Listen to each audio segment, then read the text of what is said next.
हाँ, बंगाली फिल्मों को हर बार अवार्ड मिलता ही है, तो इनका अवार्ड मिलेगा, इतना राज क्या है? अच्छे एक्टर, अच्छी स्टोरी। वो तो ऑडियंस ही बोल सकते हैं, और वो अवार्ड देते हैं वो ही बोल सकते हैं। I always try very hard, तो मैं बहुत परिश्रम करती हूँ, मेहनत करती हूँ, and I never have thought that there is any shortcut in this industry और शॉर्टकट इन दिस प्रोफेशन। तो कभी शॉर्टकट नहीं ली, and I always wanted to work very hard and achieve जो हार्ड वर्क से अचीव होता है वही मैं चाहती हूँ। सो तो और कोई मंत्र नहीं है मेरा, it's only the patience, hard work and dedication. तो ऑडियंस को मैं कन्विंस कर सकती हूँ। मेरा एक जवाब है, आपने पूछा कि बंगाली फिल्म्स को हमेशा अवार्ड मिलता बस है, तो एक एक्सप्लेनेशन है मेरे दिमाग में, हो सकता है वो सही ना हो। बंगाली फिल्म्स का बजट बहुत कम होता है, ठीक है, तो गिमिक्स नहीं कर सकते हम लोग, ठीक है ना, गाड़ियाँ नहीं उड़ती हैं, बिल्डिंग्स नहीं गिरते हैं, तो हमको ना फिर कहानी पे ध्यान देना पड़ता है, और कैरेक्टराइजेशन पे ध्यान देना पड़ता है, परफॉर्मेंस पे ध्यान देना पड़ता है, जो कि एक्चुअल कंटेंट ऑफ सिनेमा होना चाहिए। सो मुझे लगता है कि वहाँ पे बंगाली फिल्म जो है बहुत स्कोर करती है, क्योंकि बजट के रेस्ट्रिक्शन से हमको कंटेंट पे ध्यान देना पड़ता है, कंटेंट अच्छा बन जाता है। सो ये हो सकता है। Content is the key. Yeah, maybe. Indranil, आपने शुरू में जिक्र किया था कि इस फिल्म का वर्णन करते हुए कि एक शायद इसमें एक यूनिवर्सल अपील है, लेकिन साथ ही साथ यू यूज़ द वर्ड कि शायद more on the lines of international cinema.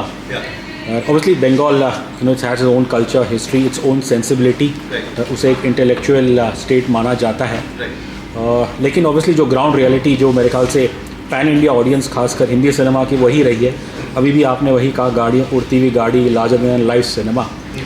तो इस टाइप की फिल्में जब आप थिएटर्स में लाते हैं, तो उनके लिए एक ऑडियंस लाना outside of Bengal, what is the biggest challenge, और how would you? No, action was always there. ऐसा नहीं है कि एक्शन नहीं था, बहुत सारे फिल्म्स हैं एक्शन के ऊपर आधारित, तो बहुत ही चले। तो I am very much I'm happy with that kind of film, because I also feel that मैं भी एक product of commercial cinema, like I'm a product of commercial cinema, तो कमर्शियल सिनेमा में एक्शन, गाना, ड्रामा सब कुछ रहेंगे, so that is also a section which people want.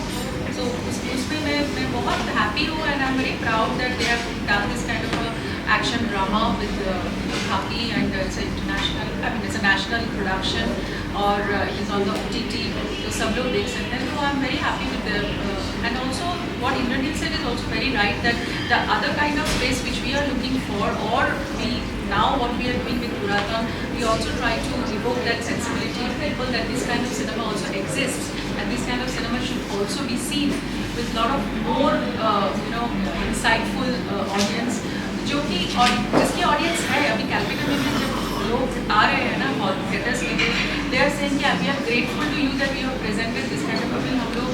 हम लोग में सभी बात कर रहे हैं कि और भी हम कैसे इसको फैलाए, लोगों को बोले, और लोग आए इस फिल्म को देखने के लिए, because this is such a learning experience for us.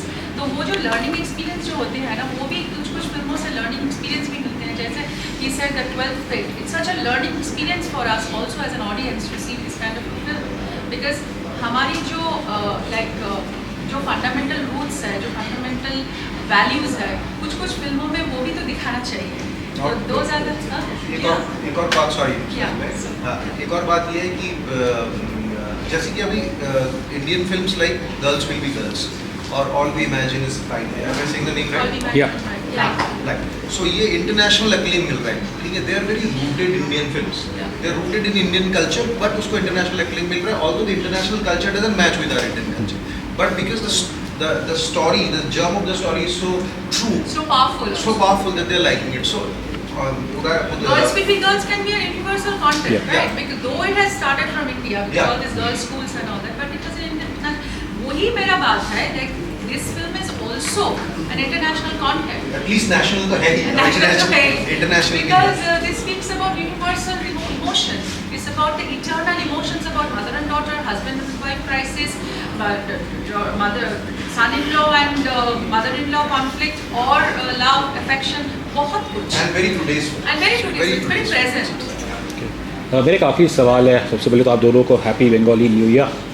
And unfortunately जो शुरुआत हुई है, थोड़ी गर्मी है बंगाल में इस समय, और Rituparna, you are an icon from Bengal, even you Indranil, तो आप दोनों एक शांति का संदेश दे सकते हैं please for the people of Bengal, specially Murshidabad. अच्छा, देखिए उस मामले में तो मैं इतना एजुकेटेड नहीं बात करने के लिए, because that is not my area of comment. लेकिन यही चाहती हूँ कि सब लोग अच्छे रहें और हारमोनियस को एग्जिस्टेंस बने। That's what it is, because this is we are also seeing release of the national release coming on the 18th of this month, which is day after tomorrow, and hence we want to address all of you. And so this movie actually is a very it's a beautiful saga of a mother and daughter relationship, but it also speaks about a lot of other relationships like husband and wife, and very interesting chemistry between the mother of the family and the rest of the family. So it speaks about very eternal things and very universal things. So Abhinay is a professional music director, music composer who has done Sacred Games, Jubilee, all his films, and a बहुत मंचेदा गाना है इसमें, that is by Shreya Ghoshal, beautiful song, and the ambience, the sensitivity of the film, the milieu, सब कुछ I think people will love. तो मेरा एक ही message है कि बहुत कड़ी मेहनत से फिल्म बनाए आप लोगों के लिए, जो Sharmila Tagore has come back after 14 years, तो इज्जत करिए हमारी मेहनत की, और you should give it a try and see the film and tell people if you like it, if you love it, write and spread the word.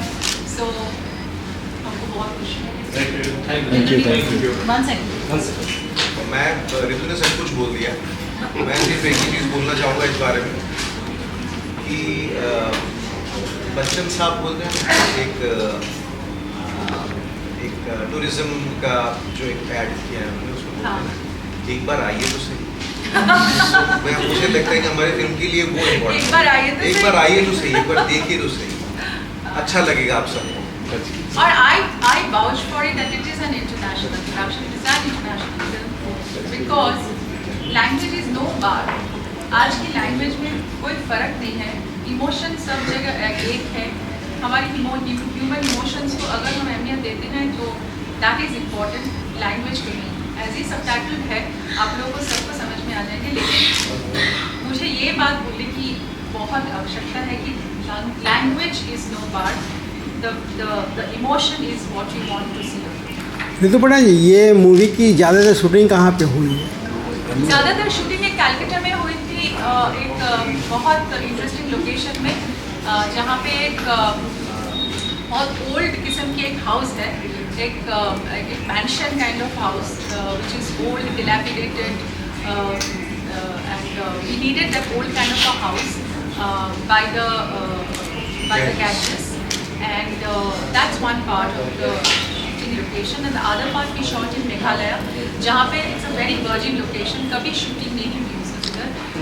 We shot at the root bridge, the caves and everything, Dopti River, so बहुत खूबसूरत नज़ारा है। तो 18 को film का premiere भी हो रहा है। I'm sorry? 18 April को, yes. So there's a lot of love and response from Mumbai also. Would you like to add a line to that? Yeah, of course. I mean, I'm really looking forward. 18th, we are going into the release of the film all over India, and खास करके Mumbai is also our place, also my place. My beautiful journalist friends are here, who will definitely take care of the film. And I'm very, very looking forward to a great run, क्योंकि national और international run भी